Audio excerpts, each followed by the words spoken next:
Olá, seja muito bem-vinda a mais um episódio do Permissão para Prosperar e hoje nós vamos falar de um tema bem importante que são os 5 sinais de uma relação negativa com o dinheiro. Será que você tem algum deles? Muitas vezes esses sinais passam despercebidos, por isso mesmo que é fundamental conhecê-los para instigar você a olhar sob uma nova ótica, sob uma nova perspectiva e, é claro, gerar transformação na sua saúde financeira, não é isso que você deseja?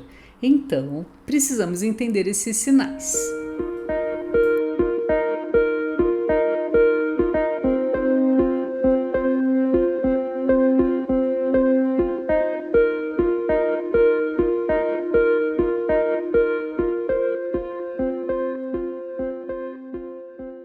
Antes de mais nada, é importante entender o que significa ter uma relação negativa com o dinheiro, porque não se trata apenas de gostar ou não gostar do dinheiro. Sim, porque há pessoas que não gostam de dinheiro, e eu já fui uma delas, então tinha um monte de crença limitante em relação ao dinheiro. Pode ser que você também tenha.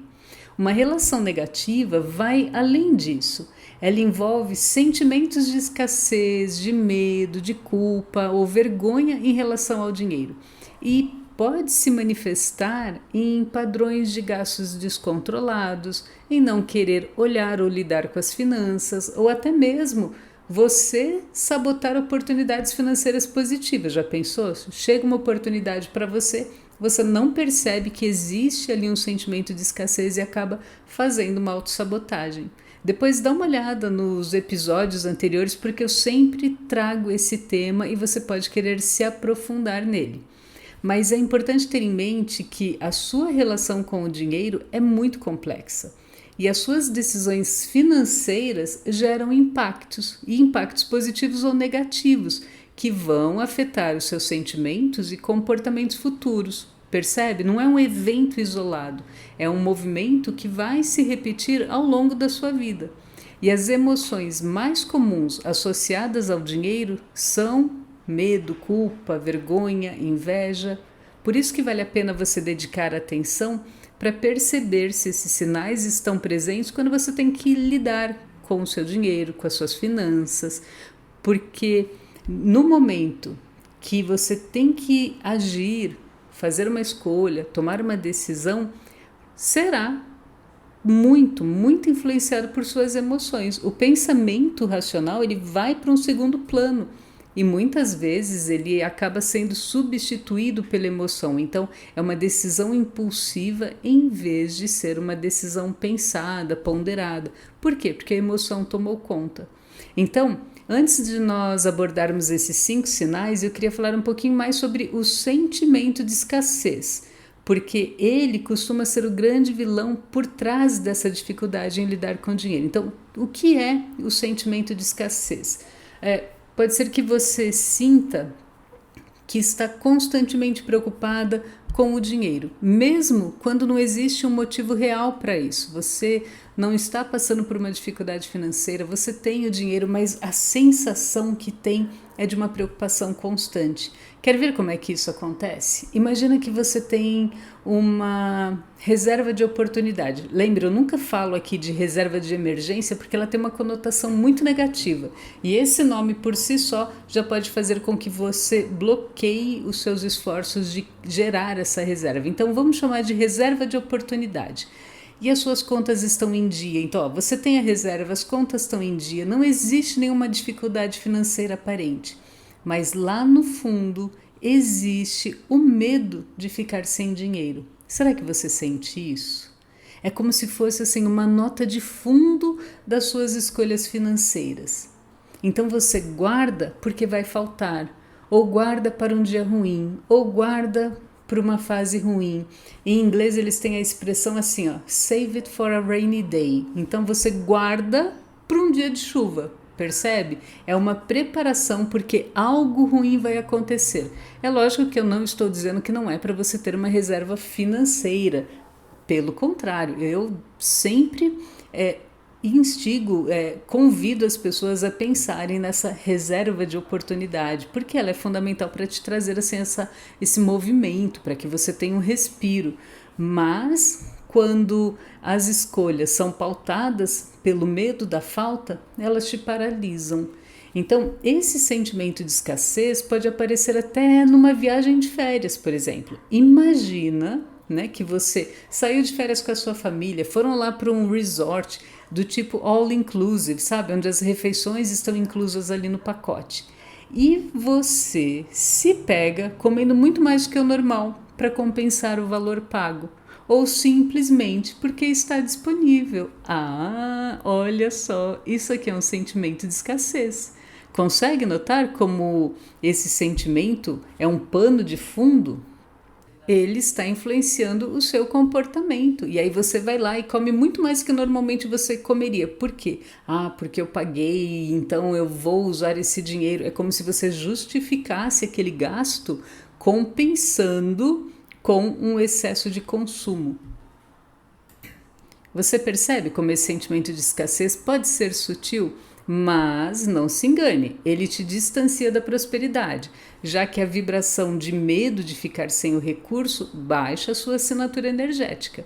E quando você baixa a sua assinatura energética, você automaticamente se conecta com uma frequência vibracional mais baixa, que geralmente está associada a emoções de falta, de insegurança, de vulnerabilidade, de frustração, de raiva. Por isso que é tão importante olhar para a sua assinatura energética.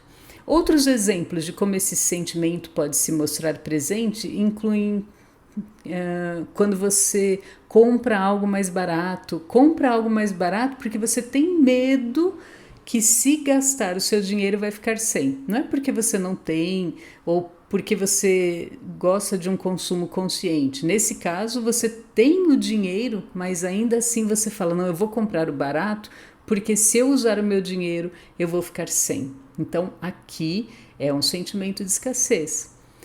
Ele também pode aparecer assim, ó, você não usa aquele hidratante que você adora, um perfume que você adora, qualquer coisa que você gosta, porque se você usar, ficará sem. Aí o negócio fica guardado por 10 anos, se for um perfume, ele evapora, vira aquele concentrado fedido que você não vai poder usar de novo, mas para você está guardando, porque ficaria sem. Quando você nota que você usa uma justificativa do ficarei sem, isso aqui já é suficiente para ligar o seu sinal de alerta. Observa com cuidado qual é a motivação que tem por trás dessa frase do ficarei sem. O sentimento de escassez também pode fazer com que você não queira olhar para suas finanças, você evita olhar para as finanças. Nesse caso, você evita verificar a sua conta bancária ou enfrentar suas despesas. Eu sempre vou falar desse aspecto porque ele é o ponto de partida para qualquer busca de melhora na prosperidade. Não olhar para as finanças é pegar o seu poder pessoal, seu poder de decisão e entregar na mão do acaso, na mão de outra pessoa. Eu não quero isso para você, eu quero que você recupere o seu poder pessoal. Será que você tem medo de aumentar essa sua intimidade com o dinheiro? Evitar acompanhar as suas finanças anda ali, ó, lado a lado com a procrastinação, porque você antecipa uma dificuldade, você antecipa o desconforto e aí prefere não agir, prefere não olhar o que está acontecendo. E aí adia a tarefa, se sente mais calma, o que é um reforço positivo para esse comportamento, só que esse ciclo pode se repetir várias e várias vezes, fazendo com que seja muito confortável para você esse adiamento e algo que você poderia solucionar muito rapidamente, como uma despesa que caiu e fez com que você entrasse no cheque especial, ou uma despesa que você não lembrava, ou o que quer que seja, uma conta que tem para pagar que você não lembrava, né? Olha o IPVA, o imposto de funcionamento, o que quer que seja. Tem ali uma despesa que você não lembrava que você poderia resolver rapidamente, por não olhar, você não enxerga o que está acontecendo. Então, isso poderia ser solucionado rapidamente, mas acaba ganhando proporções que são impactantes quando finalmente você vai lidar com a questão, né? Então, uma multa, juros, e se isso se prolongar por mais tempo, você pode imaginar o quanto seria essa multa ou quanto seria esses juros. Aqui é só um exemplo, ok? Talvez você também se sinta culpada por gastar dinheiro com coisas de que gosta, ou você tem vergonha de falar sobre suas finanças. Você já perguntou alguma coisa sobre dinheiro para alguém e o olho da pessoa esbugalhou? Pode ter certeza que essa pessoa sente essa vergonha, esse desconforto de falar sobre finanças. Pode ser ainda que você sabote oportunidades financeiras positivas como promoção de trabalho ou mesmo investimentos, por medo ou por insegurança em relação ao dinheiro. Você viu como esse tema é abrangente? Ele é muito abrangente. E por conta disso, eu escolhi para esse episódio 5 sinais que são os mais comuns que podem estar afetando as suas finanças. Então, vem comigo porque agora sim nós vamos olhar para esses 5 sinais. O primeiro deles é o ressentimento em gastar. Então, imagina que você passou em algum momento por alguma dificuldade financeira. Você lembra como foi?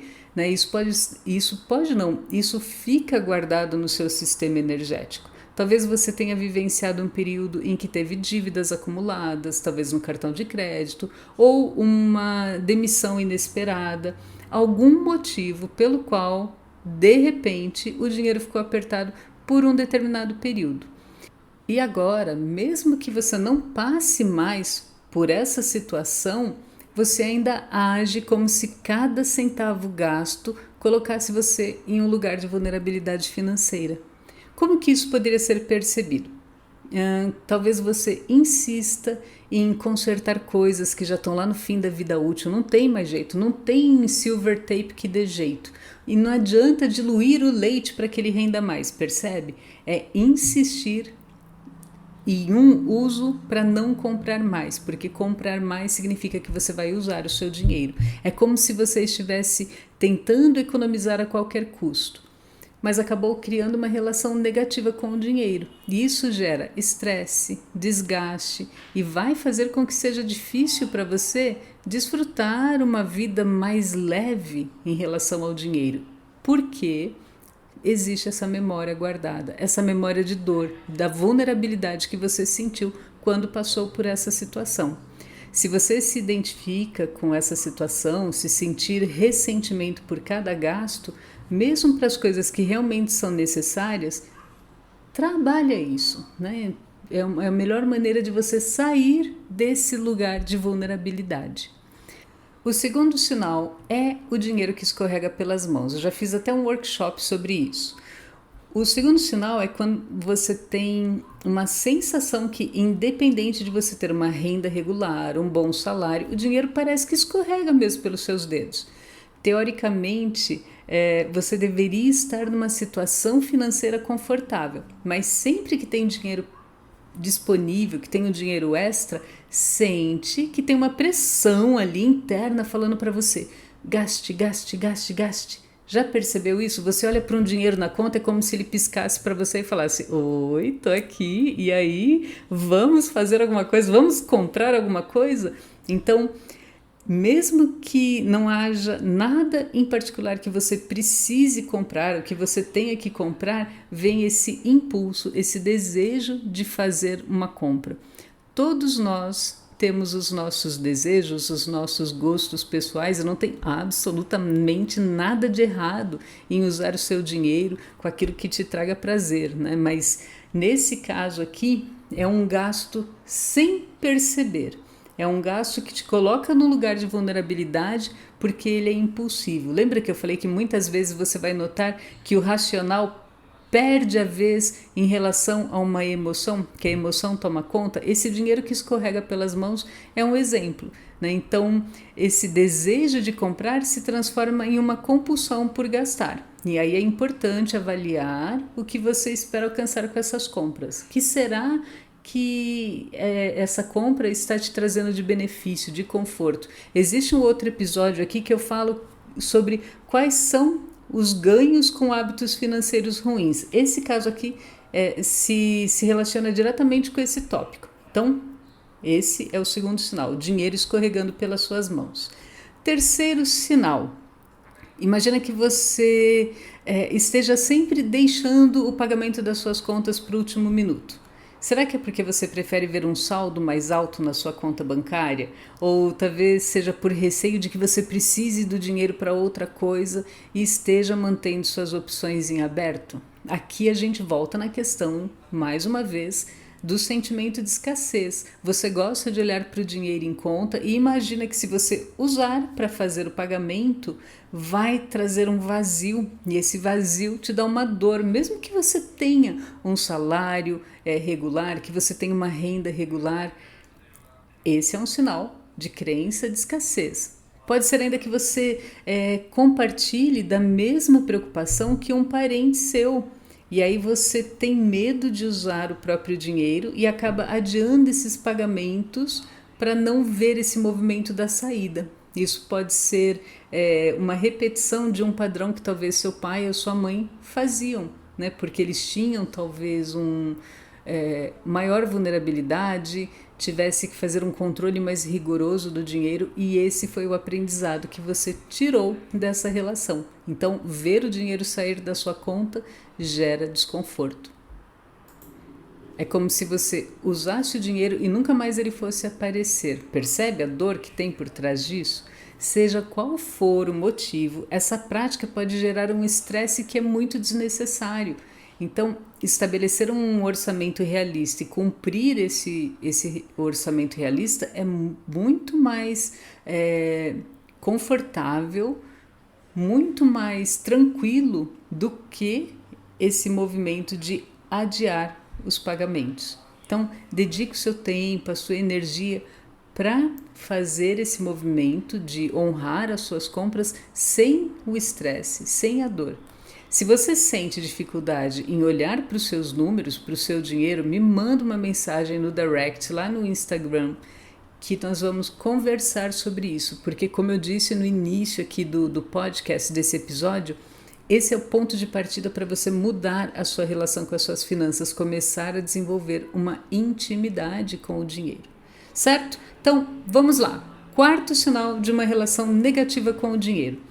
Eu quero que você pense agora que acaba de receber o seu salário e já está adiando o pagamento das contas para o próximo pagamento, apenas para aliviar a pressão financeira nesse momento. Essa situação é uma variação do sinal anterior e ela surge da mesma emoção tóxica em relação ao dinheiro, a evasão, o não querer olhar, o não querer lidar. Em vez de estabelecer um orçamento realista, talvez você priorize contas mais imediatas e aí adia o restante para o próximo dia do pagamento. É claro que as emergências podem acontecer e às vezes esse tipo de malabarismo financeiro mesmo é inevitável, tá tudo bem, todo mundo passa por isso em um momento ou outro. Mas se você se encontra recorrendo a esses truques a cada pagamento, pode haver ali uma questão mais profunda para você considerar, como por exemplo, traçar uma meta mais realista sobre a sua possibilidade de gasto nesse momento, encaixar um pouco mais o seu estilo de vida dentro do seu orçamento para que você não tenha que ficar fazendo esses truques mesmos, esses malabarismos de tentar adiar a conta, adiar um pagamento. E o último sinal, o quinto sinal, é acreditar que mais dinheiro é a solução do seu problema. Então aqui, imagina se você está constantemente tendo a esperança de que vai chegar uma soma e que essa soma resolve os seus problemas, te traz tranquilidade, faz com que você se sinta super bem. Olha, todos nós já sonhamos em ser milionários. Eu já me vi em algumas ilhas por aí paradisíacas. Que maravilha, tem mais a que sonhar mesmo, porque isso te impulsiona a querer cada vez coisas melhores, não tem nada de errado nisso. Mas se você realmente vê o seu saldo bancário como a chave para a felicidade, eu sinto em dizer que essa não é a resposta. Com frequência nós adiamos os nossos sonhos, os nossos objetivos, porque nós acreditamos que precisamos de mais dinheiro para alcançá-los. E é claro que os recursos financeiros, eles facilitam, eles são essa opção, por isso até que eu falo, né, da conta de oportunidade. Com certeza o recurso financeiro é que vai te trazer essa oportunidade, mas não é a solução definitiva que nós muitas vezes imaginamos. Na realidade, na maioria das vezes é o oposto. Nós ouvimos frequentemente histórias de pessoas que alcançaram feitos extraordinários, ganharam na loteria, ganharam uma condição que trouxe o dinheiro para elas, mas se elas não trabalharam o sistema nervoso delas para conseguir lidar com uma quantidade de dinheiro maior, elas vão acabar se sabotando, elas vão acabar lidando com esse aspecto emocional que faz com que o dinheiro não fique na vida delas. Por isso que eu sempre digo que a relação com o dinheiro é emocional. Nós precisamos cada vez mais trabalhar o nosso sistema nervoso para que nós possamos lidar com valores mais altos, A pessoa que lida com milhões não é a mesma pessoa que consegue lidar com 10 mil, 20 mil. Nós precisamos de habilidades novas, inclusive as habilidades emocionais. Eu trago aqui um outro olhar para você pensar. Você já ouviu falar de algumas pessoas que fazem realizações impactantes mesmo sem dependerem predominantemente do dinheiro? Elas acabam promovendo ações que mudam o mundo, ações de consumo consciente, de consumo sustentável. Elas iniciam empreendimentos, elas constroem estruturas que favorecem esse movimento consciente do dinheiro sem dependerem exclusivamente de uma conta bancária robusta. Ou seja, primeiro elas são a pessoa próspera para depois elas terem o dinheiro. Não é o contrário, não é o ter o dinheiro para então eu ser próspero. Existe uma inversão aqui. Primeiro você tem que ser. Por isso que eu digo, é o sistema nervoso que precisa ser próspero, ou seja, através das suas emoções, de como você lida com essas questões para você conseguir sustentar uma melhora no seu estilo de vida financeiro. Ufa! Falei bastante, né? Percebeu que existem vários sinais que mostram que nós podemos melhorar e muito a nossa relação com o dinheiro? Nunca é sobre o dinheiro, nunca é sobre o dinheiro. O dinheiro é uma energia e ele é um reflexo de algo muito mais profundo. Ele é um reflexo daquilo que está dentro de nós, né? Das nossas emoções, de como nós nos sentimos em relação a eles. Então, fica um convite aqui, eu sempre vou trazer, né, uma tarefa para você pensar, e a sua tarefa é tentar enxergar se esses sinais estão presentes na sua vida. Né? Será que você identifica algum deles? E se identificar e quiser ajuda, me manda uma mensagem lá no Insta. Tem o link do meu perfil aqui na descrição do episódio para nós conversarmos. E aí eu vejo como que eu posso te ajudar com isso, tá bom? Mas começa observando por esses sinais. Até o próximo episódio.